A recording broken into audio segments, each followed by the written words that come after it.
Some guys get crushed by being alone, but others get tougher. For 10 years, Silas Boone lived by himself in the mountains, thinking he's too rough for any girl to love. The townsfolk called him a monster after a big fight pushed him out. He decided to stay away from people, especially girls, and let the wild be his only friend. But one spring day, he goes to town for stuff and sees a weird wedding sale at the church. Girls are being paired with guys they don't know. Silas plans to ignore it until he spots Clara at the altar, stuck marrying an old banker to pay her dad's debts. Something stirs in him, something that's been quiet for years. Before anyone can stop him, he walks into the church and says, "I haven't seen a girl in 10 years. Everyone freezes. Then he kisses Clara like it's life or death and tells the preacher, "Marry us now."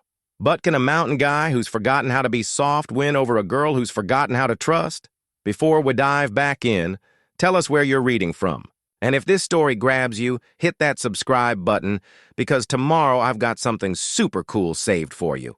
The morning fog stuck to Elkhorn Ridge like old memories that won't go away. Silas Boone stood in his cabin's porch, watching. The sun peeked through the pine trees, shining golden light on the forest ground. His hands held a tin cup of coffee, bitter, dark, and strong enough to wake anyone up. It was the same thing he did every morning for 10 years, 3 months, and 16 days. Not that he kept track. The old hunting knife on his belt gleamed in the sunlight, its leather handle worn smooth from years of use. His dad gave it to him when he turned 16, and his grandpa used it in the war. Now it's just a tool for surviving, like the axe that chops his wood or the rifle that scares off wolves. But sometimes, when the wind was quiet and the forest still, he could almost hear his dad's voice, saying a man's knife is part of his heart. Silas ran a hand through his thick beard, feeling the raw hair that grew wild over the years. He was a huge guy, 6'4", all muscle and tough bones, with shoulders strong enough to carry a full-grown elk down the mountain. His hands were scarred from years of working with wood and metal, fixing and building what he needed to live alone. The townsfolk called him a giant even before he left, but now he felt more like a ghost wandering these mountains. The fight that sent him here felt like forever ago, though the memories still stung like cold wind. It started over land, like always. The Kellerman family wanted to grow their ranch, and they wanted the valley where Silas's family lived for 3 generations.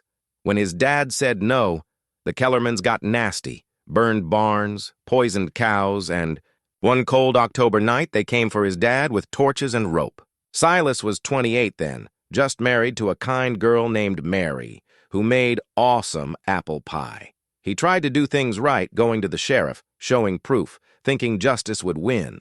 But the Kellermans had cash and power, and the sheriff was on their side long before Silas showed up.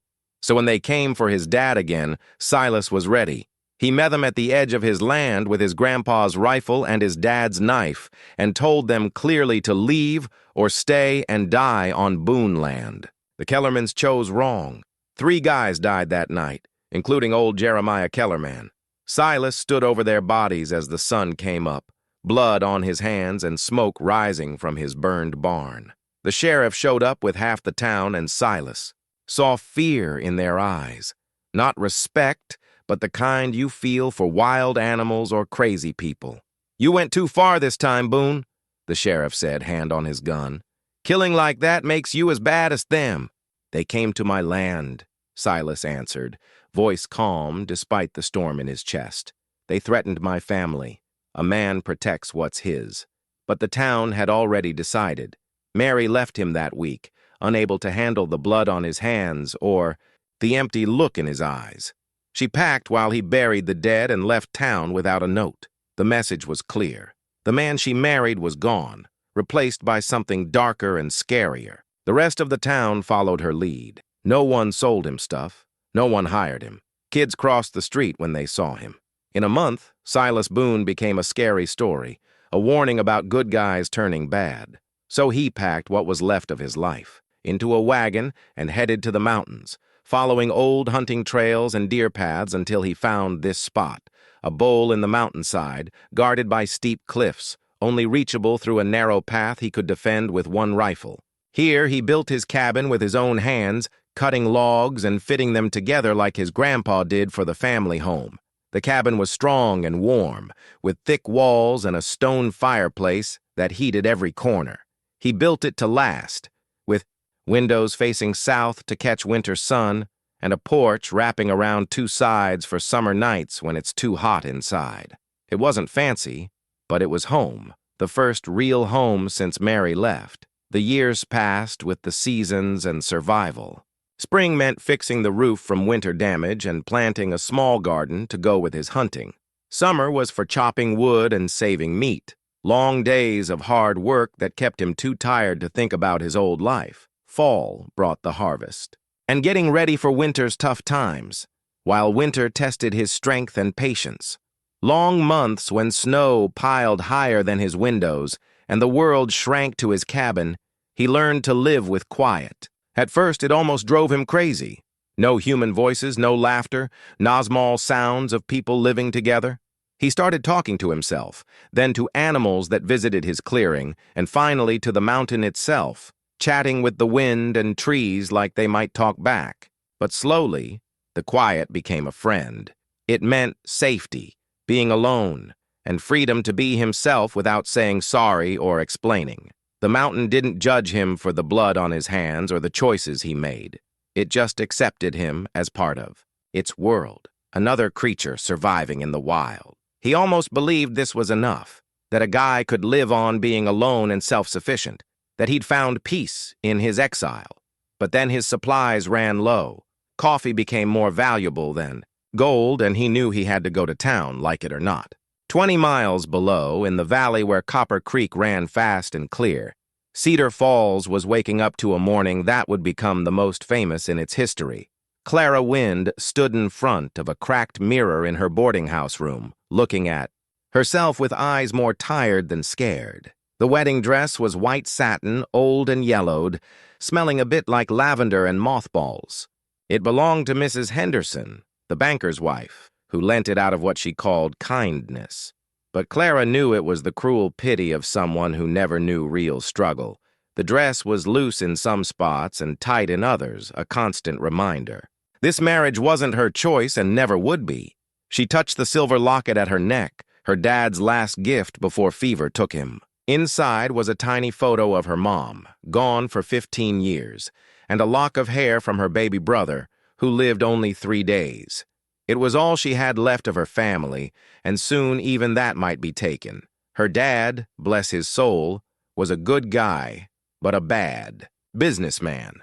Had trusted the wrong people, made bad deals, and died owing more money than he could ever pay. The debt passed to Clara, as debts always do, and with it came Banker Fitzgerald's pushy demands for payment. "You're a pretty girl," he told her last week, his creepy eyes lingering in a way that made her shiver. "Too pretty to worry about money. There are other ways to settle debts." The proposal, if you can call it that, came in the morning. Mail. A fancy letter in the banker's neat writing, offering to erase the debt if she married him. He was 53, twice widowed, and known for shady business. But he was the most powerful guy in Cedar Falls, and when Harold Fitzgerald wanted something, he usually got it. The wedding auction was his idea, a public show to make Clara's shame complete. He called it Christian charity, saying it was to help unmarried girls find husbands. The truth was meaner. It was a way to show his power and make sure everyone knew who owned who. Clara had tried to find another way. She talked to every businessman in town, begging for work or a loan. But Harold Fitzgerald's reach covered all of Cedar Falls. No one would hire a debtor's daughter, not when it might upset the man who held their own loans.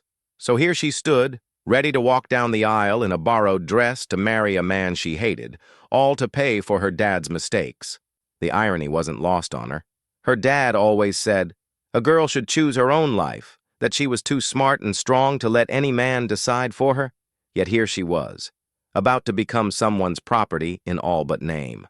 Outside her window, the church bell rang, calling people to see what Banker Fitzgerald called a party, but Clara knew was really a funeral, the death of her hopes, dreams, and any chance at happiness.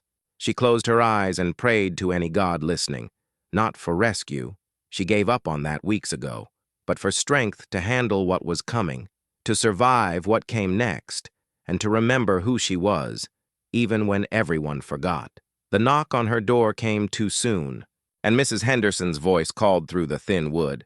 "Time to go, dear. Don't keep the banker waiting." Clara took one last look in the mirror, stood tall, and opened the door to face her future. She had no idea that 20 miles away, a mountain man was putting on his grandpa's knife and coming down from his hideout for the first time in 10 years. Some mornings change everything, but we rarely see them coming until it's too late to turn back. The Cedar Falls Chapel was packed with people. For a weekday morning, every seat was full of townsfolk who came to see what Banker Fitzgerald called a marriage party. But everyone knew it was a show to prove his power over the town's weakest people. Silas pushed through the crowd at the back of the church, his huge body making people gasp and whisper. He meant to do his business quick, trade, furs for coffee and bullets, then vanish back to the mountains before anyone remembered why they feared him. But the crowd got him curious, and now he was stuck in the middle of something that made him sick. 3 girls stood at the front of the church, each in white, looking like they faced a firing squad, not a wedding. The youngest was maybe 16, crying, hard as she held her mom's hand. The second was a widow with empty eyes and rough hands that showed a tough life. And then there was Clara. Even from the back, Silas could see her strength, standing tall, chin up, eyes fixed somewhere far away, like she could wish herself anywhere else. Her dark hair was pinned up in a fancy way that didn't suit her, and the wedding dress looked like a costume she was forced to wear. But it was her hands that caught his eye, shaking just a little so only someone who knew fear would notice. Banker Fitzgerald stood at the altar like a spider in his web, a skinny guy with pale skin and sharp eyes that seemed to measure the value of everything. He wore his best suit and a smile that never reached his eyes, acting like the town's hero, while setting up what was really a public shaming. "Ladies and gentlemen," Fitzgerald said, his voice loud in the full church, "we're here today to help these sweet girls find good husbands among our town's best men." The crowd nodded, though Silas saw many women looked uneasy, and the men seemed more into the show than the charity. This wasn't about helping anyone. It was about power, control, and making sure everyone in Cedar Falls knew who made the rules.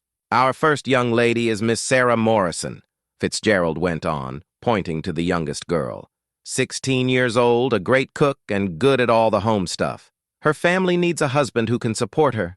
The bidding that followed was short and harsh. Sarah Morrison was paired with a rancher twice her age, who looked at her like she was a cow he was buying. The girl's tears fell harder, but no one seemed to care. The widow went next, matched with a shopkeeper who needed someone to watch his kids and keep his house. At least he looked kind, though both were desperate. Then it was Clara's turn. "Miss Clara Wind," Fitzgerald said with a smug grin. "Daughter of the late Thomas Wind, educated in fancy schools back east, and skilled in books, music, and fancy manners. A rare flower, looking for a husband who can value her many talents." Silas felt his chest tighten as he watched Clara's face during Fitzgerald's speech. She kept her face blank, but he could see Thiefort it took in her stiff neck and the way she held her breath between the banker's words. "Now, who among our fine men wants to offer Miss Wind the safety and protection of marriage?" The silence that followed said a lot. Everyone knew Clara Wind came with debts that could ruin a smaller man, and the only guy rich enough was the banker himself. This whole show was set up to make his claim look like kindness, not a debt collection. "Come now," Fitzgerald said after letting the silence drag on. "Surely someone sees what a deal is being offered here. Miss Wind is a beautiful, talented young woman who'd make any man's home better." Still no one spoke. Clara's calm finally broke just a bit, and Silas saw her close her eyes for a tiny moment, a move so small and private it felt like seeing something holy. That's when he moved. The crowd split in front of him like water before a ship. People stepped aside without even knowing they were doing it. His boots thudded on the church's wooden floor, each step pulling him closer to something he didn't fully get but couldn't fight. "I haven't seen a girl in 10 years, he said, his voice ringing clear in the suddenly quiet church. The words hung like smoke from a shot. Fitzgerald's smile slipped, then disappeared, as Herr cognized the mountain man who once killed 3 Kellermans in one night. Clara's eyes snapped open, and for the first time in the church she looked right at someone in the crowd. Silas reached the altar in 6 big steps, his presence filling the space like a storm. Up close, Clara was even prettier, delicate, with smart green eyes that held depths he could explore forever. But it was the mix of fear and bravery in her face that decided him. "Marry us," he said to the preacher, his voice firm. No room for argument. "Now."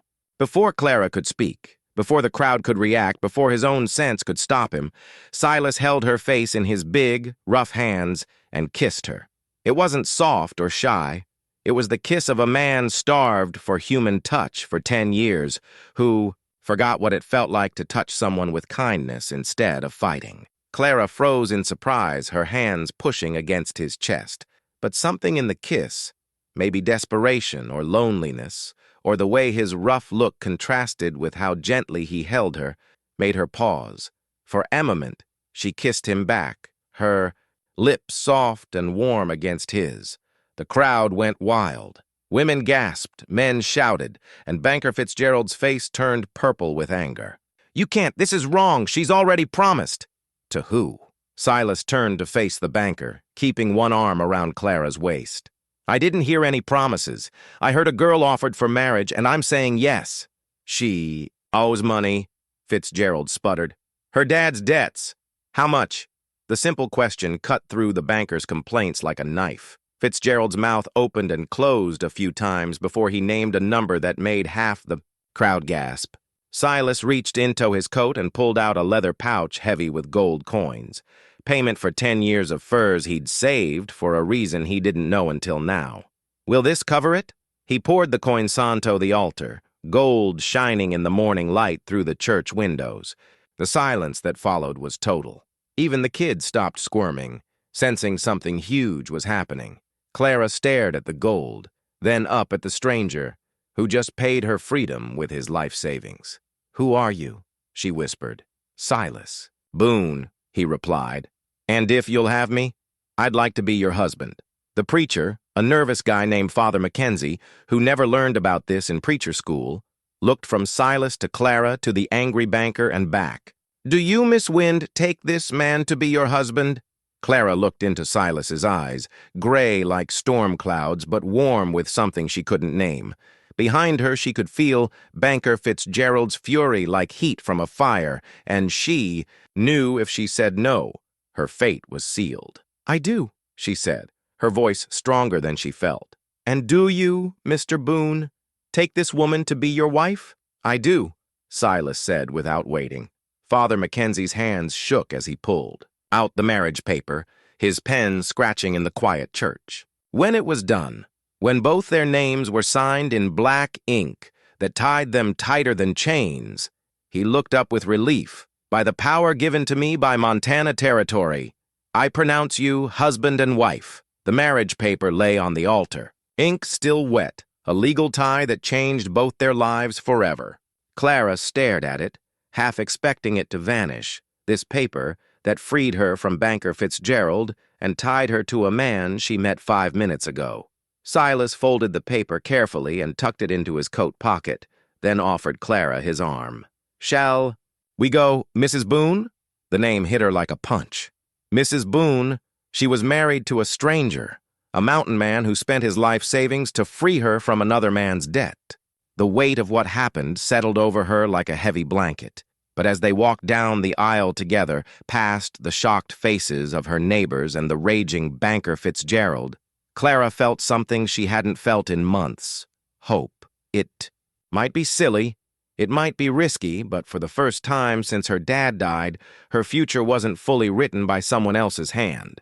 The marriage paper rustled in Silas's pocket as they stepped into the spring morning, a legal bond between two strangers who bet their lives on a sudden choice, and a kiss that tasted like freedom.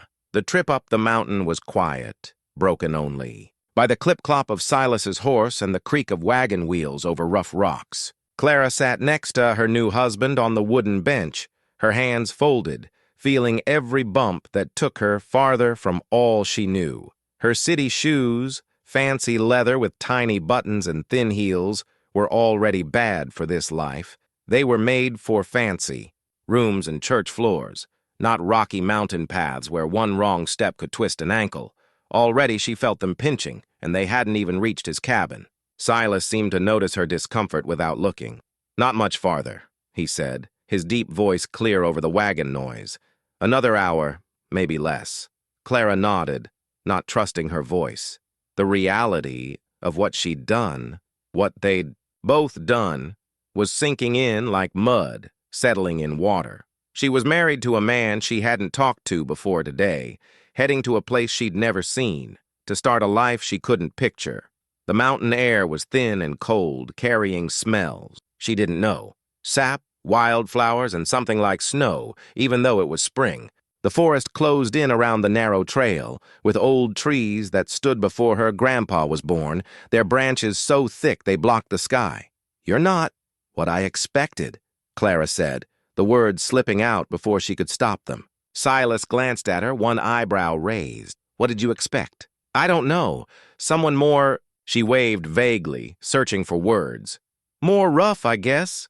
The stories people tell about you in town are probably true," he finished quietly. "I've done things, Mrs. Boone. Killed men who needed killing, but killed them anyway. If that scares you, I get it." The formal Mrs. Boone gave her a weird shiver. She was used to being Miss Wind, the banker's debtor, the daughter of a failed businessman. Mrs. Boone felt like wearing someone else's clothes. It might fit, but it'd take time to feel right. "Are you gonna hurt me?" she asked, her voice smaller than she meant. Silas stopped the wagon so fast Clara had to grab the bench to stay put. He turned to face her, his gray eyes serious. "Never," he said, and something in his tone made her believe him. "Completely. I may be a lot of things, Clara, killer, exile, a guy who forgot how to live with people, but I don't hurt women. My mom raised me better, and my dad would roll in his grave if I ever touched you in anger." Calling her Clara instead of Mrs. Boone made something in her chest loosen. "Then why?" she asked. "Why marry me? You don't know me." Silas was quiet, looking at the forest like it might give answers. "I saw you standing there," he said finally. "You looked how I felt, trapped, alone, with no good choices left. I've been alone for 10 years, Clara. I forgot what it's like to want to protect someone besides myself." He clicked to the horse, and they moved on. But something changed between them. The quiet wasn't awkward anymore. It was the calm off, two people starting to understand each other. The cabin, when they finally saw it, wasn't what Clara expected. She pictured something rough, logs stuck with mud and a dirt floor that had turned to slop in rain. Instead, it was a solid, well-made house that showed care and skill. The logs were fitted tight, smooth and weathered to a silver gray that blended with the forest. The roof was split shingles like scales, and the windows, real glass, not hides, caught the afternoon light in golden patches, a wide porch wrapped around two sides, with chairs set to catch morning and evening sun. Clara could imagine sitting there with coffee, watching the sunrise paint the mountains pink and gold. The thought surprised her with how much she liked it. "It's beautiful," she said, meaning it. Silas looked happy with her reaction, though he tried to hide it. "Built it myself," he said with quiet pride. "Took 2 years, but I wanted it done right. A man needs a home that lasts." He helped her down from the wagon, his big hands gentle as they held her waist. For a moment they stood close, and Clara caught his scent. Wood smoke, pine soap, and something strong that made her heart beat faster. Inside, the cabin was even better. The main room was big and warm, with a huge stone fireplace that could heat the whole place, even in deep winter. The floors were smooth planks, polished to a honey shine. Handmade furniture, table, chairs, a bookshelf with worn books showed long winter nights spent making useful, pretty things. Bedroom's through there, Silas said, pointing to a door. I'll sleep out here on the couch well, until you're okay with something else. Clara felt her cheeks heat at the hint. She was a married woman now, tied to this man in ways that included duties she'd never known. The thought scared and excited her. That's kind of you, she said, then looked at her useless shoes. I'm not ready for mountain life. These shoes, for example. We'll figure it out, Silas said. I've got stuff that might work for now, and next time I go to town, I'll get what you need. His kind voice was almost harder to take than anger would have been. Clara had braced for cruelty, but kindness from a stranger who owed her nothing left her feeling shaky and open. Why are you so nice to me? She asked. Silas was quiet, adding wood to the fire he'd started. Maybe because no one's been nice to me in a long time, he said finally. Maybe because I know what it's like to be scared and alone, and I wouldn't wish that on anyone. That night, Clara lay in Silas's bed, their bed now, though he kept his promise to sleep on the couch, and stared at the ceiling beams he'd cut and fitted himself. The mattress was comfy, stuffed with feathers and topped with quilts that smelled of lavender and cedar. Through the door, she heard him moving, banking the fire, settling in for the night. The sounds were cozy, the noises of someone making a home safe. It hit her that this was the first time in months she went to sleep without worrying about tomorrow. Her city shoes sat by the bed, looking out of place in this mountain world. Tomorrow would bring challenges she couldn't imagine. She'd have to learn to cook on a wood stove, tend a fire, live without the things she took for granted. But tonight, for the first time since her dad's death, Clara Wynne Boone fell asleep, feeling safe. Outside, the mountain wind whispered through the pines, and an owl called to its mate, a sound of partnerships that lasted through long nights. In the main room, Silas lay on the couch he built, staring at the dying fire, wondering what he'd gotten into. He'd been alone so long that the sound of another person breathing nearby felt strange and precious. He thought about Clara's bravery in the church, how she faced Banker Fitzgerald even when scared. He thought about her reaction to his cabin, the real liking in her voice when she called it beautiful. Most of all, he thought about the trust she showed by coming with him, sleeping in his home, believing he'd never hurt her. Tomorrow would bring new challenges. He'd have to teach her to survive here, and she'd have to learn to trust him beyond just safety. But tonight, for the first time in 10 years, Silas Boone wasn't totally alone, and that felt like a miracle. Clara woke to the sound of an axe hitting wood, each chop echoing off the mountainside in a steady beat that showed years of practice. Soft morning light came through the cabin windows, and she smelled wood smoke and maybe coffee brewing. She dressed, fast in yesterday's clothes, the only ones she had, and stepped into the main room. Through the window, she saw Silas splitting logs with steady swings, his shirt damp with sweat despite the cool air. Each axy swing sent wood chips flying, and the pile of cut logs grew bigger. The coffee was brewing over the fire, filling the cabin, with a rich smell that reminded Clara she hadn't eaten since yesterday morning. Her stomach growled so loud she pressed a hand to it, embarrassed, though no one heard. "Morning," Silas said, coming in with an armload of fresh wood. "Hope I didn't wake you with the chopping." "Morning," Clara replied, suddenly shy. About her messy hair. She'd slept with her hairpins, and strands were loose around her face. "The coffee smells great." "It's strong," he warned, setting down the wood and pouring her a cup. "I make it thick enough to float a horseshoe. You might want to add water to thin it." Clara took the tin cup, grateful for its warmth. The coffee was strong, bitter, and dark as river water, but it was hot and woke her up. And after yesterday, she needed both. "I should learn to make coffee," she said, sipping and trying not to wince at the taste. "And breakfast and, well, everything." Silas looked at her over his cup, his gray eyes thoughtful. "What did you learn in school?" "Books, mostly. Music, I play piano, but that's no use up here. French, even less useful. Painting, sewing, the stuff meant to help me marry well." She laughed, but it wasn't funny. "I guess it worked, just not how anyone thought." "Can you read?" Silas asked. "Of course. I studied books. I mean, can you read recipes, instructions, Books that teach useful stuff? Clara felt her face get hot. Yes, I can read anything. I just never needed to read anything practical.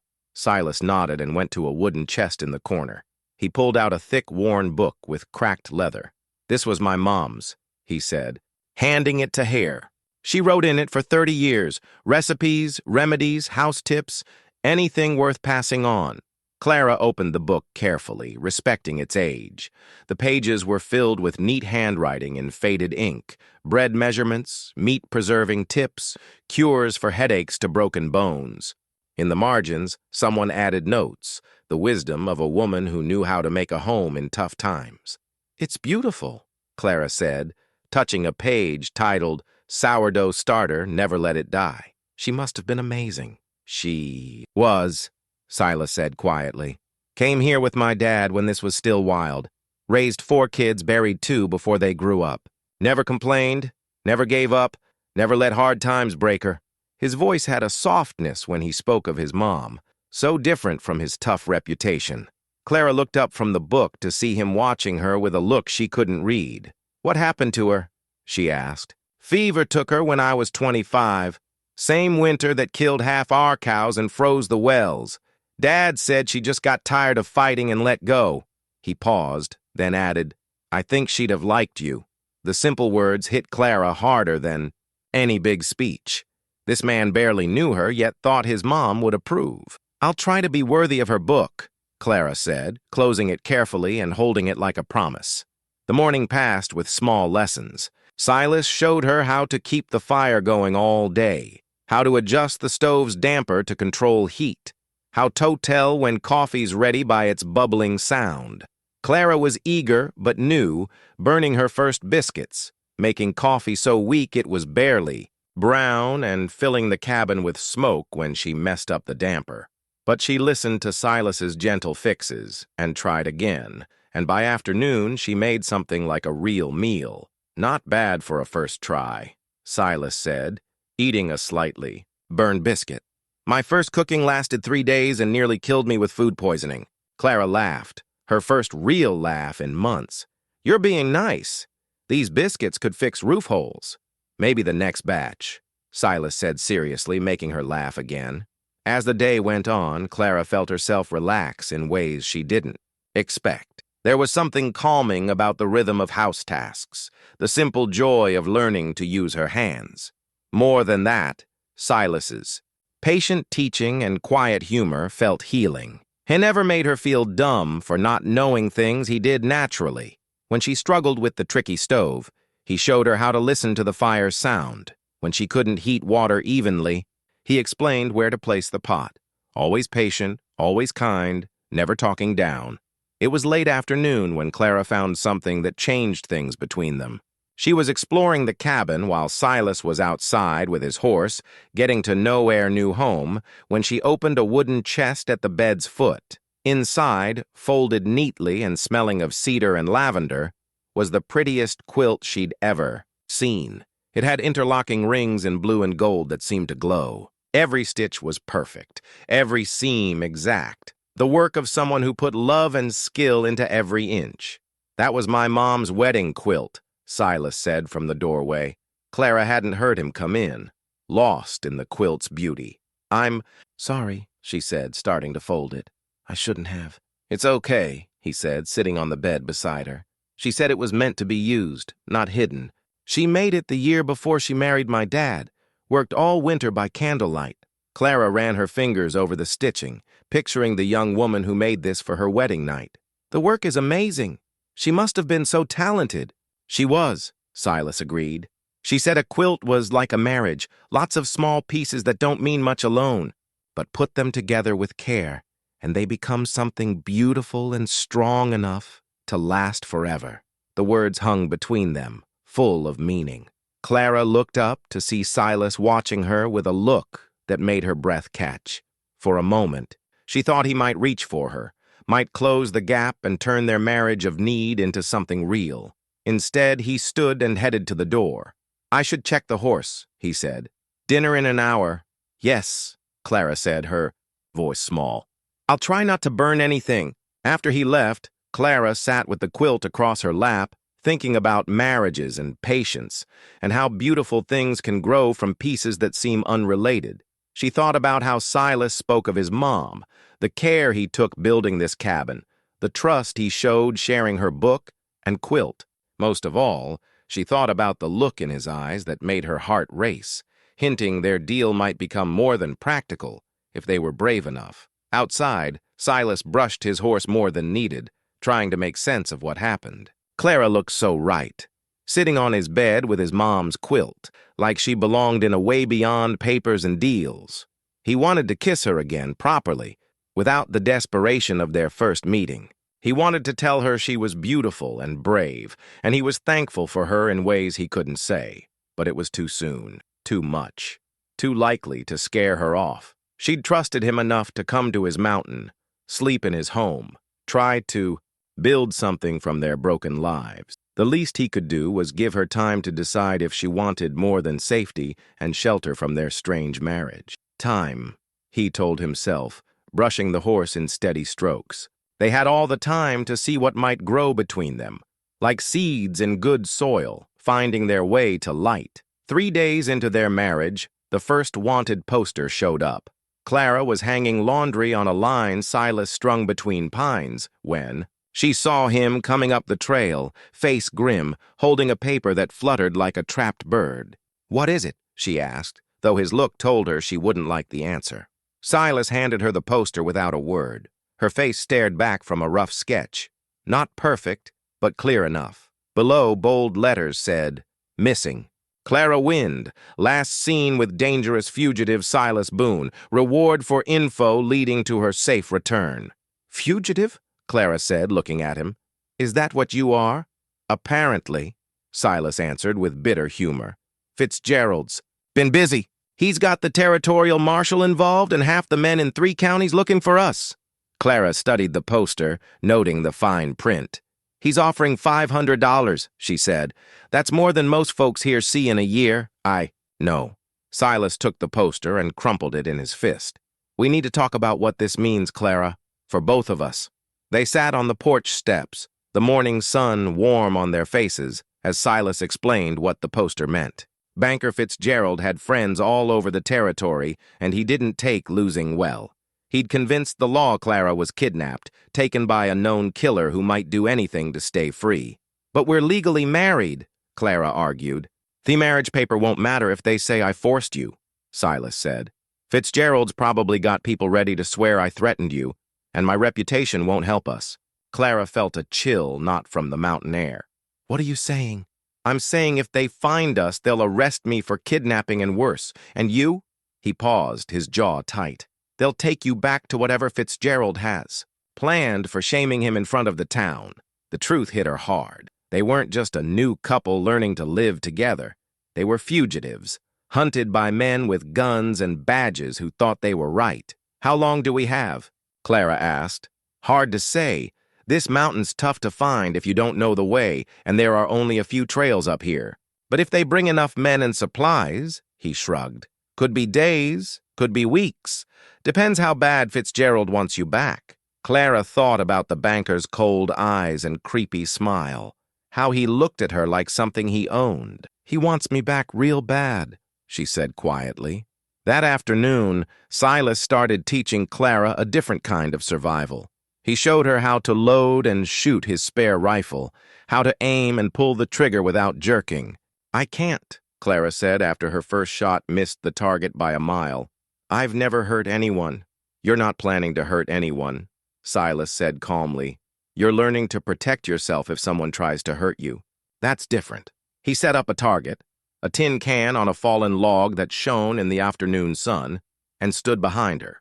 His hand steadied hers on the rifle, helping her feel its weight. "Feel how it wants to kick against your shoulder," he said, his breath warm by her ear. "Don't fight it. Just be ready. And breathe out, then squeeze. Don't hold your breath, or you'll shake." Clara tried again, focusing on his words instead of her fear. This time the shot was closer, though still off. The third shot nicked the can, sending it spinning. "Better," Silas said, nodding. "You've got steady hands. Just need practice." They spent an hour shooting, Clara getting better with each try. By the end, she hit the can more often than not, though she still flinched at the loud bang. "Why are you doing this?" she asked, as they walked back to the cabin, the rifle feeling okay in her hands. "Teaching me to shoot, to defend myself. If they find us, wouldn't it be easier for you to run alone?" Silas stopped and turned to her, his face serious. "You think I'd leave you when things get tough?" "I don't know what to think," Clara admitted. 3 days ago we were strangers. You don't owe me anything." "I owe you everything," Silas said fiercely. "You trusted me when you had no reason to. You came to my mountain, slept in my home, tried to make a life with a man everyone fears. You think I'd repay that by running when you need me most?" Clara stared at him, seeing something in his eyes that made her heart race. This wasn't about papers or deals anymore. In 3 days, their marriage of need was turning into something deeper. "What are you saying?" she asked softly. "I'm saying you're my wife, Clara Boone, not just on paper, but in every way. That counts, and I protect what's mine."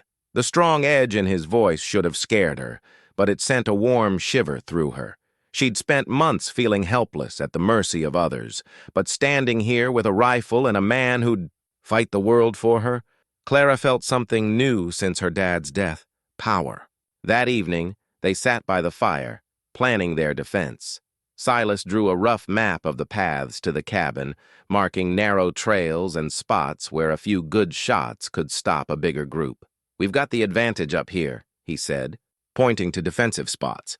"They'll have to come single file through the pass, and we'll see them from half a mile off. But if they surround us, if they get close to the cabin, we'll deal with that if it happens," Clara said, surprised by her own calm.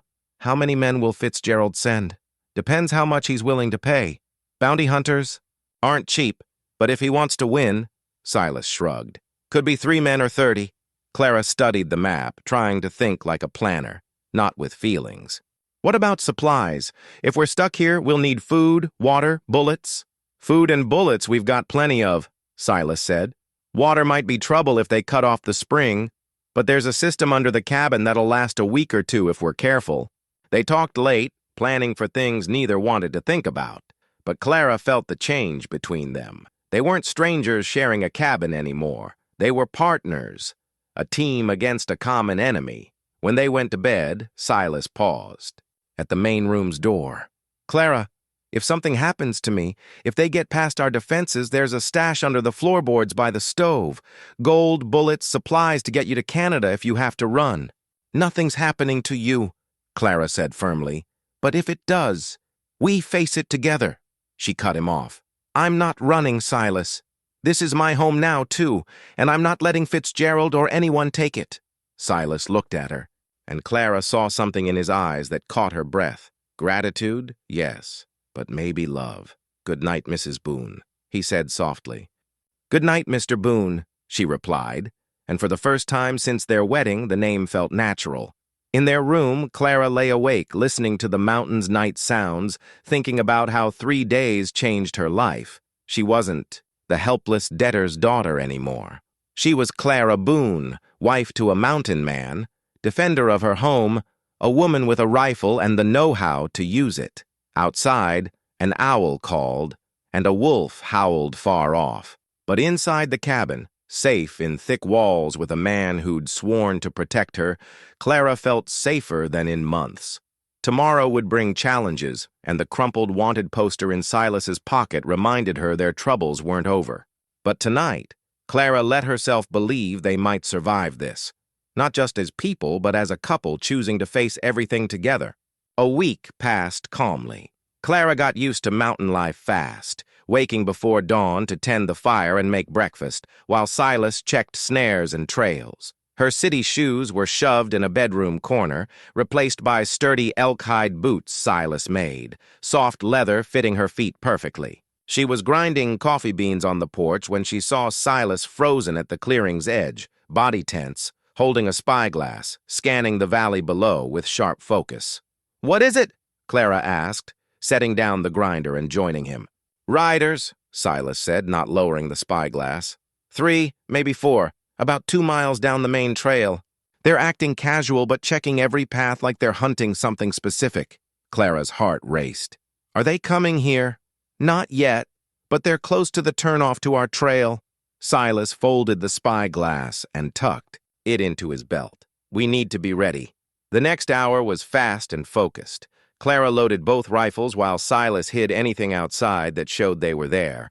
Laundry, tools, even wood chips from his chopping. In minutes, the homestead looked empty, like no one lived there for months. "Remember what we practiced," Silas said as they took spots at the cabin windows. "Don't shoot unless I say. If shooting starts, aim for the middle. Don't get fancy?" Clara nodded, checking her rifle's load again. Her hands were steady, but her pulse pounded in her throat. From her window, she had a clear view of the narrow trail to their clearing, the only way up without climbing cliffs. They waited. The silence stretched until Clara wondered if she imagined Silas's tension.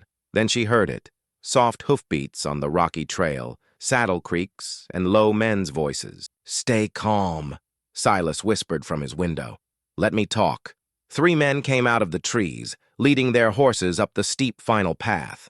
They looked like cowboys, but their moves suggested more, spreading out without talking, hands near guns, men who knew their job. The leader was lean, with a droopy mustache and sharp eyes. He called out 50 yards from the cabin, voice clear in the thin air. "Hello, house. We're looking for info on a missing woman, Clara Wind. Her family's real worried." Silas stayed quiet, watching through a shutter crack as they got closer. Clara saw his jaw tighten when her name was mentioned. "We know someone's here," the man went on, still moving. "Saw chimney smoke yesterday. Just want to ask questions. Make sure the lady's okay." "That's close enough," Silas called, his voice strong like he was used to being obeyed. "Say what you want and move on." The men stopped, but Clara noticed they spread out so no single window could hit them all. Smart, definitely. "Name's Carter," the leader said. "I'm a deputy marshal, and these are my partners. We're investigating Clara Wind's disappearance from Cedar Falls. Know anything about that? I know she got married. Legal. And proper, in front of half the town," Silas said. "What she does after is her and her husband's business." Carter's face hardened. "Her family says she was forced into marriage by a wanted man. That makes it our business." "Show me a warrant," Silas demanded. There was a pause, then Carter laughed, no humor in it. "Don't need a warrant to ask questions, friend, but we've got authority to search any place we think a crime happened." Clara's grip tightened on her rifle. Through her window, she saw one of Carter's men inching left, trying to get an angle on the cabin's side. He moved like he knew what he was doing. "Ask your questions from there," Silas said. "One more step toward this cabin and we've got a problem." "We?" Carter's voice sharpened. "Who's we, Mr. Boone? Got someone in there with you?" The question hung like smoke. Clara realized her presence was just confirmed, and with it, Silas's guilt in their eyes. "Mrs. Boone is under my protection," Silas said carefully. "She's where she wants to be." "Why not let the lady speak for herself?" Carter said. "Mrs. Boone, if you hear me, come out and talk. If you're here by choice, we'll say sorry and leave." Clara looked at Silas's window, waiting for his signal, but he was focused on the men, rifle ready in warning. The silence stretched until Carter's patience ran out. "All right, boys," he said to his men. "Looks like we're doing this the hard way." Clara saw the deputy on the left move toward the cabin's blind spot, and she knew talking was over. But before she could warn Silas, her own voice cut through, strong and clear. "I can speak for myself. Thank you." The words came out before she knew she'd said them.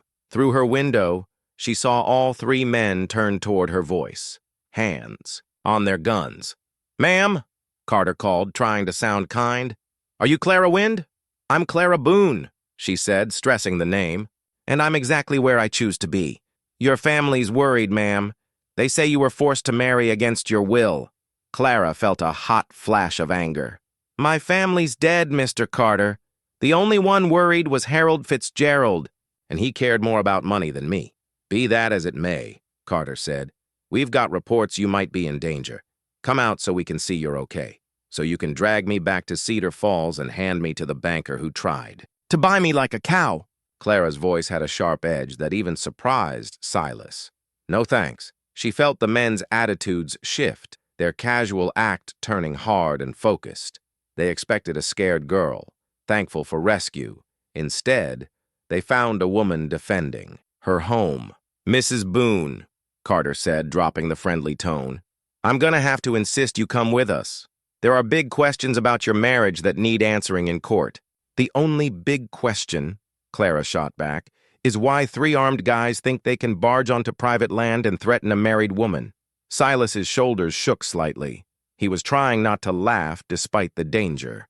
That gave her courage to keep going.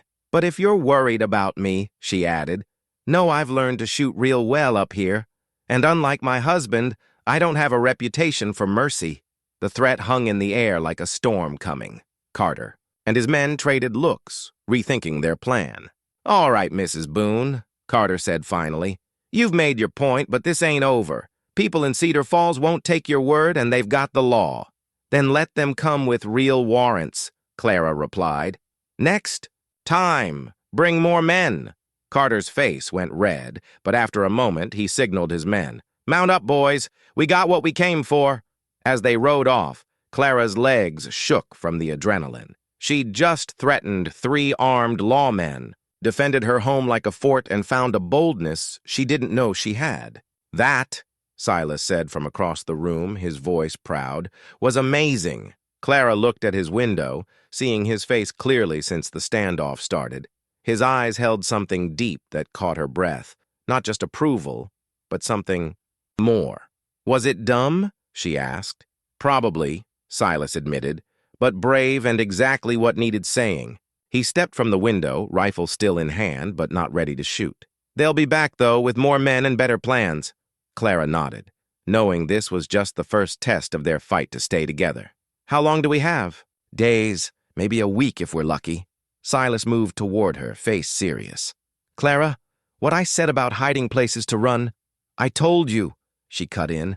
"I'm not running. This is our home, and I'm not letting anyone take it." Silas took her hands, his rough fingers gentle. "Even if it means fighting? Even if people get hurt?" Clara thought about her dad's locket at her neck and how Fitzgerald looked at her like property. She thought of this cabin Silas built, now her home since childhood. "Especially then," she said quietly. "Some things are worth fighting for." Silas kissed her knuckles with a softness that made her heart race. "Then we'd better get ready," he said, "because our quiet days on this mountain are about to end." 2 days after the marshal's visit, Clara was tidying the pantry when she found a blood-stained letter behind a loose board. At first, it looked like scrap paper patching the wood, but when she pulled it out, she saw it was important. The letter was to her dad in Fitzgerald's neat writing, dated 2 weeks before her dad's death. Clara's hands shook as she opened it, seeing dark blood stains and hasty folds, like someone hit it fast. "Thomas," it started, "your refusal to take my kind offer leaves me no choice but to act. Your debts are real, and the price for not paying is steep. Meet me at the old mining office tomorrow at 9 p.m. Come alone, and we can settle this. Don't show, and I'll collect in ways you won't like. H. Fitzgerald." Clara read it 3 times before it sank in. It was dated the night before her dad was found dead in bed, supposedly from fever. But there was no fever, no sickness anyone recalled. Her dad went to sleep healthy and didn't wake up, blamed on a weak heart and money stress. "Silas?" she called, her voice shaky. He came to the doorway fast, hearing her tone. "What is it?" Clara handed him the letter without a word, watching his face darken with each word, his jaw tight. "Where'd you find this?" he asked quietly. "Behind the pantry shelves, stuffed in a crack. Someone hid it there. Someone who knew what it meant and wanted it safe." Silas turned the letter over, studying the blood and rushed writing. "This is proof of murder, Clara. Your dad didn't die of fever or a bad heart. Fitzgerald killed him, and this letter shows he planned it." Clara felt something cold and angry in her chest, not just grief, but rage. "He killed my dad, then tried to force me to marry him to hide it. The debts, the auction, all to keep me quiet about how my dad died. The question is, who hid this letter here?" Silas said, eyeing the paper. "And why in our cabin?" Clara thought about. The timing, the carefully folded paper, the board wedged tight. It had to be someone who knew this place, could get here unseen, and wanted the truth to come out, Silas said. This isn't someone who wanted it destroyed. They wanted it kept safe. They spent the afternoon searching the cabin, looking for more clues. What they found was unexpected. In the root cellar, behind a barrel of salted pork, they found a stash: coffee, bullets, and gold coins. Under a loose floorboard by the fireplace was another letter, in different writing, addressed to Silas. "If you're reading this," it began. "Clara found the evidence I left, and you've figured out Thomas Wind was murdered.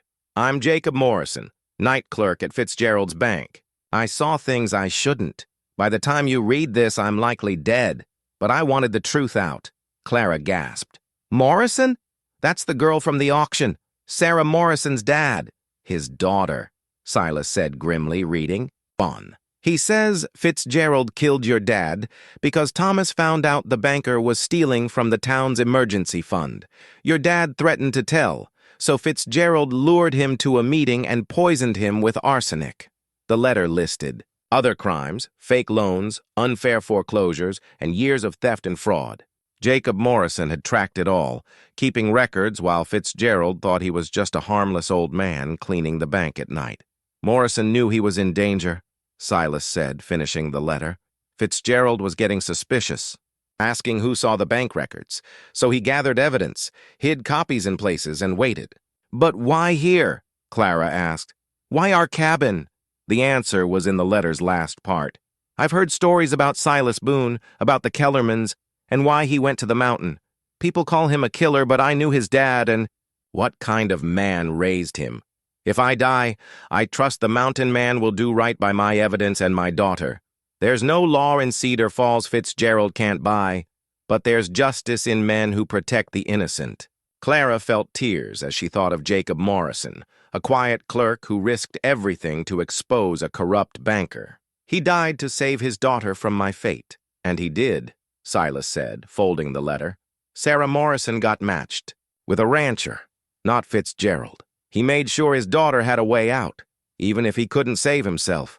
Clara stood suddenly, pacing to the window, staring at the mountain view that was her home.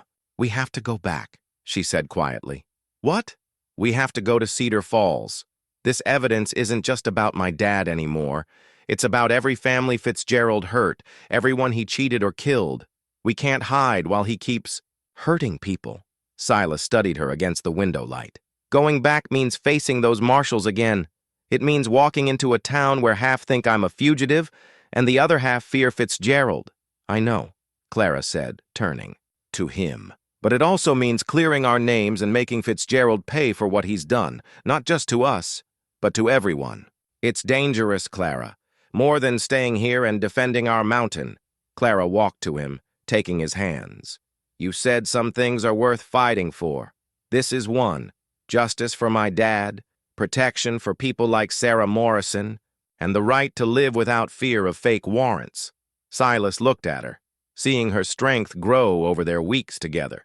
This wasn't the scared girl in a borrowed dress. This was Clara Boone, his partner, ready to fight. "When do we leave?" he asked. "Tomorrow," Clara said firmly, "before Fitzgerald can cover his tracks or silence witnesses."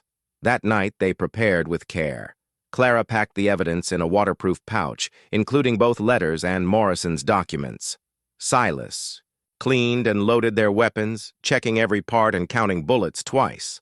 "There's something else we need to talk about," Silas said as they worked. "Once we go down that come, everything changes between us." Clara looked up from the supplies. "What do you mean?" "I mean up here we've had time to let our marriage grow naturally without pressure. But down there, in front of the town, we'll need to show we're united. People will watch, judging if our marriage is real or just a deal." Clara's cheeks warmed, understanding him. "Are you asking if I'm ready to be your wife in every way?" "I'm asking if you want to be," Silas said quietly. "To convince people our marriage is real, it has to be real. No more separate sleeping, no more polite distance. We'll be partners fully." Clara thought about their weeks together, the growing trust and care, how her heart raced when he smiled, how safe she felt with him, and the certainty that their marriage of need was now something precious. "Yes," she said simply, "I want to be your wife, Silas, in every way." His face shifted, surprise, relief, and something deeper that quickened her pulse. He reached for her, cupping her face gently like that first day in church. "You sure?" he asked. "Because once we do this, there's no going back.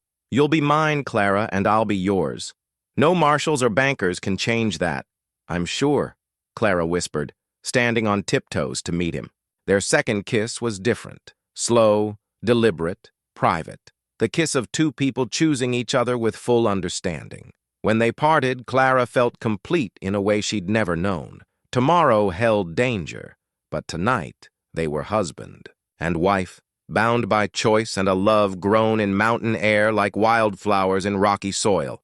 The blood-stained letter sat nearby, proof of murder and corruption that would change everything. But for now, in their cabin's warm light, Clara and Silas held each other, ready to face what came next as true partners. Dawn broke gray and cold over Elkhorn Ridge, mist hanging in the valleys like smoke from a fading fire. Clara stood on the cabin porch one last time, watching the sunrise paint the peaks rose and gold, while Silas loaded their horses with supplies for the trip down. In her hands was his grandpa's rifle, a weapon carried through 3 generations of Boone men, wars, feuds, and frontier justice. Its wood was smooth from years of use, the metal aged but well kept. Silas gave it to her last night with a leather belt for bullets. "It was my grandpa's in the war," he'd said, voice heavy with family history. "My dad used it against the Kellermans, and I've kept this mountain safe with it for 10 years. Now it's yours, Clara. Use it to protect what matters." The rifle felt heavy, not just in weight, but in duty. She wasn't the helpless debtor's daughter anymore. She was Clara Boone, armed and ready to fight for justice. "Ready?" Silas asked, bringing the horses to the cabin's front. Clara took one last look at their home, the strong walls Silas built, the windows catching morning light, the porch where they shared quiet nights and learned to trust each other. It might be days or weeks before they returned, if ever. "Ready," she said, slinging the rifle over her shoulder and walking to her horse. The trip down was tricky in the early light, the trail slick with dew and shadows hiding loose rocks and drops. But their horses were mountain smart, stepping carefully down narrow paths to the valley. As they rode, Silas shared what he knew about Cedar Falls. Carter and his deputies went back to town after failing to get Clara, but left spies and paid watchers. Fitzgerald hired more men, fighters and bounty hunters not bound by martial rules. "He's turned Cedar Falls into an armed camp," Silas said as they crossed a tough trail section. "Anyone who might help us is scared or bought off. Those who can't be scared are watched so close they can't move without Fitzgerald knowing." "What about Father Mackenzie?" Clara asked. "He did our wedding. He'll say it was legal and my choice." Silas's face darkened. "Mackenzie left town 3 days after our wedding. Word is he got a better job in California. But people say he looked scared when he left." Clara felt a chill not from the air. If Fitzgerald could scare off a priest to stop him from backing their marriage, what would he do to silence them for good? They rode quietly for an hour, each lost in thoughts of what lay ahead. The trail widened as they went lower, joining paths from the high country. Soon they'd hit the main road to Cedar Falls, and their arrival would be spotted fast. "There's something I need to tell you," Clara said, as they stopped to rest the horses at a stream. "About what happens if we don't win." Silas looked up from checking his horse's hooves. "We'll win." "But if we don't," Clara pressed. "If Fitzgerald's corruption is deeper than we think, if the evidence isn't enough, I want you to know I don't regret any of it. Not the marriage, not coming to your mountain, not fighting back. Whatever happens, I'm glad I met the man behind the stories." Silas stood slowly, his gray eyes serious. "Clara, let me finish," she said. "My whole life, I was careful, doing what others expected, following their rules. But these weeks with you, I've never felt more alive, more myself. You gave me that courage, Silas." He took her hands, his rough palms comforting. "You had that courage all along," he said quietly. I just gave you a reason to use it." He kissed her, a soft kiss tasting of coffee and mountain air, a promise of a future they might not see. When they parted, Clara felt the warmth that grew stronger every day since their rocky start. "I love you," she said, the words easy despite their size. "I know we started as strangers, but somewhere along the way, I love you too," Silas said, voice rough with feeling. "More than I thought I could after Mary left. You brought me back to life, Clara Boone."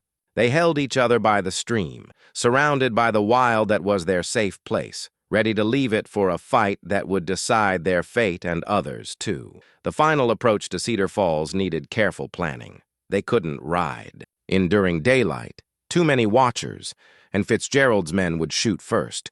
Instead, they circled wide, coming from the east via an old mining road with cover from abandoned claims. "Remember," Silas said as they got off their horses in a cottonwood grove, hiding them, but giving a view of the town, "our first goal is getting the evidence to someone who can use it. Judge Harrison from the Territorial Court is in town today. If we reach him before Fitzgerald knows we're here, we've got a shot." Clara checked the pouch with Morrison's letters and evidence.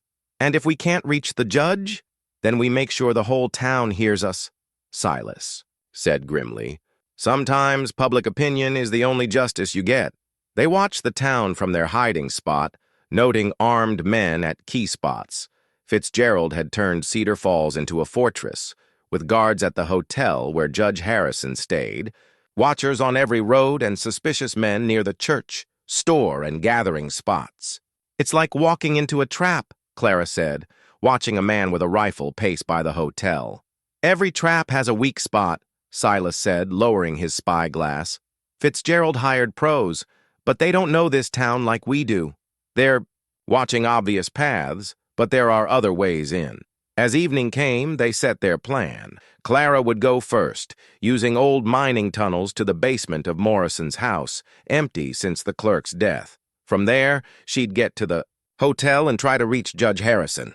Silas would make a distraction on the other side of town, splitting Fitzgerald's forces. "It's risky," Silas admitted as they prepared to split up.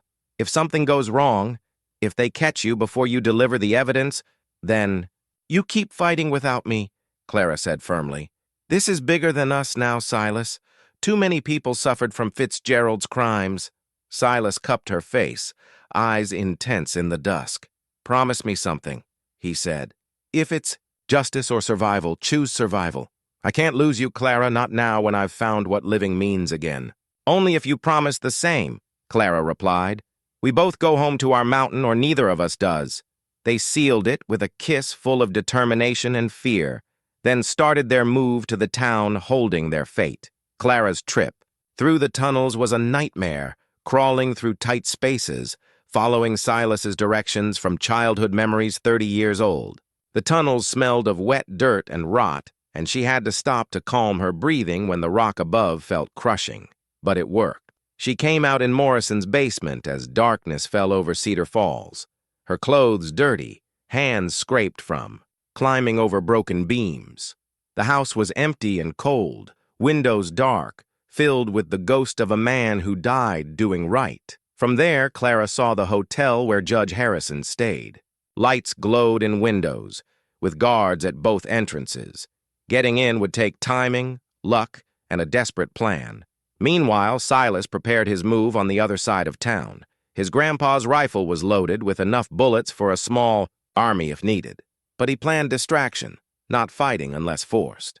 The old church at the town's edge, hit by lightning last summer and left to rot, was perfect. Its bell tower stood, roof half collapsed, giving a view of the town and a way to make noise to draw Fitzgerald's men from the hotel. As he climbed the creaky tower stairs, Silas thought of the irony. They married in a church, and now another, this broken shell, might decide their fate. At 9:00 p.m., Clara moved. She slipped from Morrison's house, crossing the alley to the hotel's back entrance, timing it with the guard's patrol.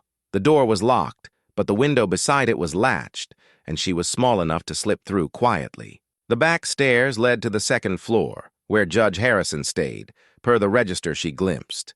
She climbed carefully, avoiding creaky steps, heart pounding so loud she thought everyone could hear. Room 7 was at the hall's end, light. Under the door, Clara paused, gathering courage for the biggest talk of her life, then knocked softly. "Judge Harrison," she whispered, "I'm Clara Boone, and I have proof of murder you need to see." The response was quick. Chair scraping, footsteps bolt sliding. The door opened to a man in his 60s, silver hair, sharp eyes taking in her messy look.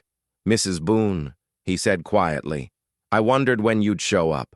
Come in quick." Clara slipped in, surprised he wasn't shocked. "You expected me?" Judge Harrison locked the door before answering. "I've heard stories since I got to Cedar Falls, about a banker with too much money, a woman who supposedly vanished, and a mountain man who might not be the criminal people say. I was thinking I'd need to look into it myself." Clara felt hope as she pulled the pouch from her jacket. "Then you'll want this," she said, spreading Morrison's evidence on his desk. As Judge Harrison read the blood-stained letters and papers, his face grew grim. "This is bad," he said, finally. "If half of Morrison's claims are true, Fitzgerald's been running a crime ring for years." "It's all true," Clara said, "and there's more. He killed my dad to hide his theft, then tried to marry me to keep me quiet. Guess who?" Harrison looked up, eyes hard. "Mrs. Boone, if you'll swear to this in court, I can issue warrants tonight to stop Fitzgerald's operation." Clara felt relief so strong her knees wobbled. They'd done it. Evidence delivered, justice coming. Gunfire from across town sliced through her joy. Single shots, then rapid rifle cracks as Silas's distraction turned deadly. "That's my husband," Clara said, moving to the window. You have to stay and finish your testimony," Judge Harrison said firmly. "If your husband's half the man you think, he'll want you to finish this." More shots rang out, and Clara pressed her hand to the window, torn between duty and love. Silas was fighting for their lives, trusting her to complete their mission while he held off Fitzgerald's forces. "Tell me everything," Judge Harrison said, pen ready. "Start from the beginning, don't skip a detail. Tonight, we end Harold Fitzgerald's reign of terror." As Clara began her testimony, the battle raged across Cedar Falls, and she prayed that by morning, she and Silas would be alive to see the justice they fought for. The church bell that saw their wedding 3 weeks ago now rang a different tune. The end of Fitzgerald's crime empire. Judge Harrison's warrants were signed before dawn, and by sunrise, a dozen marshals surrounded Fitzgerald's mansion. Honest lawmen in Cedar Falls had to choose, stand for justice or fall with corruption. Clara stood by the judge on the courthouse steps, her testimony done, evidence in the territorial record. The morning sun painted the town gold and shadow, but its beauty was dimmed by worry. Silas was still missing. The gunfight ended in eerie quiet, and no one knew if her husband was alive. "Mrs. Boone," Judge Harrison said softly, "your courage in bringing this evidence stopped countless crimes. Whatever happens today, you've served justice well." Clara nodded, eyes on the crowd in the town square. Word of the warrant spread, and people came out to see the fall of the man who controlled their lives. "There," Judge Harrison said, pointing to the mansion. "They're bringing him out." Harold Fitzgerald came out in handcuffs, flanked by 2 marshals, looking nothing like the powerful banker who tried to buy Clara. His clothes were wrinkled, skin pale, eyes darting nervously, finding no allies. The group moved down Main Street, letting everyone see their former boss humbled. Clara watched the crowd, some satisfied, some relieved, a few scared, realizing how close they'd come to ruin. "Where's Silas?"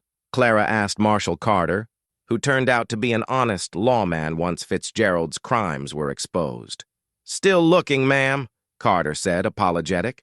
"Last night's shooting was heavy, and there's confusion about who was on which side." Clara's heart tightened. The plan was for Silas to distract, not fight a long battle. If he was hurt or worse, "Clara," his voice cut through her fear like sunlight. She turned to see Silas pushing through the crowd, clothes torn, blood on his face, but alive and walking. Without thinking, she ran to him, hugging him so hard he stumbled. "I thought you were dead," she whispered, breathing his familiar wood and mountain scent of home and safety. Takes more than a few hired guns to kill a Boone, Silas said, holding her tight. Though it was close, Fitzgerald had more men than we thought, and they were organized. Over Silas's shoulder, Clara saw Fitzgerald led to the courthouse, his face twisted with rage. When he saw them hugging, he shouted, "This isn't over! You think you've won, but I have friends in high places, all the way to the Capitol. I'll be free in a week." "Mr. Fitzgerald," Judge Harrison cut in, voice full of authority, "save your energy for your trial. Based on this morning's evidence, you face charges of murder, theft, fraud, and conspiracy. Your friends won't help when federal marshals take your case." Fitzgerald's face paled. Federal charges meant courts beyond his local power. For the first time, he looked truly scared. "You can't prove anything," he said, voice weak. "Morrison's dead, and his word won't hold in court." "Morrison's word isn't all we have," Clara said, stepping forward, hand in Silas's. "We found his evidence, Mr. Fitzgerald, including the blood-stained letter you sent my dad the night you killed him." The crowd gasped, and Clara saw understanding in their faces, people who wondered about her dad's sudden death but were too scared to ask. Fitzgerald's calm broke completely. "You don't know what you've done," he snarled. "The money I took, the deals I made, kept this town alive. Without me, Cedar Falls will dry up." "Better a poor town than a corrupt one," Judge Harrison said. "Marshal Carter, take Mr. Fitzgerald to his cell. We have evidence to process for his trial." As the banker was led away, the crowd broke up, whispering about the morning's news. Clara and Silas stood alone in the square that saw their wedding and Fitzgerald's.